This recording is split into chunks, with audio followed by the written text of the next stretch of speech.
നമ്മളില്ലേ ഡയറ്റിൽ കുറച്ച് protein concentrate ചെയ്ത് കഴിച്ചു തുടങ്ങി കഴിഞ്ഞാൽ നമ്മുടെ ബോഡിയിൽ ആദ്യമായിട്ട് കാണാൻ പോകുന്ന ചേഞ്ച് എന്തായിരിക്കും നിങ്ങൾക്കറിയോ? ബോഡി ട്രാൻസ്ഫോർമേഷന്റെ കാര്യം അവിടെ നിൽക്കട്ടെ, അതല്ലാതെ പ്രോട്ടീൻ കൊണ്ട് നമുക്ക് ഒരുപാട് ഗുണങ്ങൾ ഉണ്ട് എന്നുള്ളത് നിങ്ങൾക്ക് എല്ലാവർക്കും അറിയുന്ന കാര്യമാണല്ലോ. ആദ്യമായിട്ട് നമ്മൾ നോട്ടീസ് ചെയ്യാൻ പോകുന്ന ഒരു ചേഞ്ച് എന്തായിരിക്കും എന്ന് വെച്ചാൽ അത് നമുക്ക് അനാവശ്യമായിട്ട് വരുന്ന ക്രേവിങ്സ് കുറയും എന്നുള്ളതായിരിക്കും.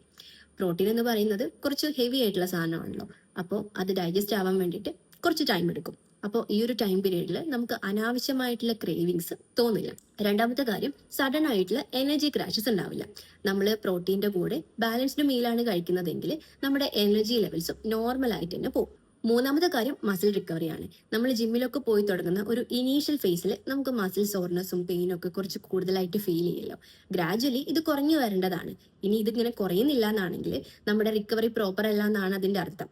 ഒരുപക്ഷെ നമ്മുടെ സ്ലീപ്പ് കറക്റ്റ് ആയിരിക്കില്ല, പ്രോട്ടീൻ ഇൻടേക്ക് കുറവായിരിക്കും, അങ്ങനെ. അപ്പോൾ പ്രോട്ടീൻ കൂടുതൽ കഴിക്കുകയാണെങ്കിൽ നമുക്ക് ഈ മസിൽ റിക്കവറി ഫാസ്റ്റ് ആക്കി എടുക്കാൻ പറ്റും. നാലാമത്തെ കാര്യം, കുറച്ച് സ്ലോ ആണെങ്കിലും നമുക്ക് കിട്ടാൻ പോകുന്നത് നമ്മുടെ സ്കിന്നിന്റെയും ഹെയറിന്റെയും നെയിൽസിന്റെയും ഒക്കെ ഒരു ബെറ്റർ ഹെൽത്ത് ആയിരിക്കും. മുടി കൊഴിച്ചിലൊക്കെ മാറും, മുടി നല്ല സ്ട്രോങ് ആയിട്ട് വളരാൻ തുടങ്ങും, നെയിൽസ് കുറച്ചുകൂടി സ്ട്രോങ് ആവും, സ്കിന്നിന്റെ ഹെൽത്ത് കുറച്ചുകൂടി ബെറ്റർ ആവും, അങ്ങനെ.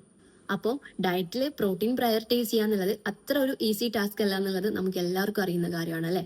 ചിലപ്പോഴൊക്കെ നമ്മളൊരു സപ്ലിമെന്റിൽ ഡിപ്പെൻഡ് ചെയ്യേണ്ടി വരും. അപ്പോൾ നല്ലൊരു പ്രോട്ടീൻ പൗഡറിൽ ഇൻവെസ്റ്റ് ചെയ്യുന്നതിൽ യാതൊരു തെറ്റുമില്ല. ഇതിന് വേ പ്രോട്ടീൻ നല്ലൊരു ഓപ്ഷൻ ആയിരിക്കും.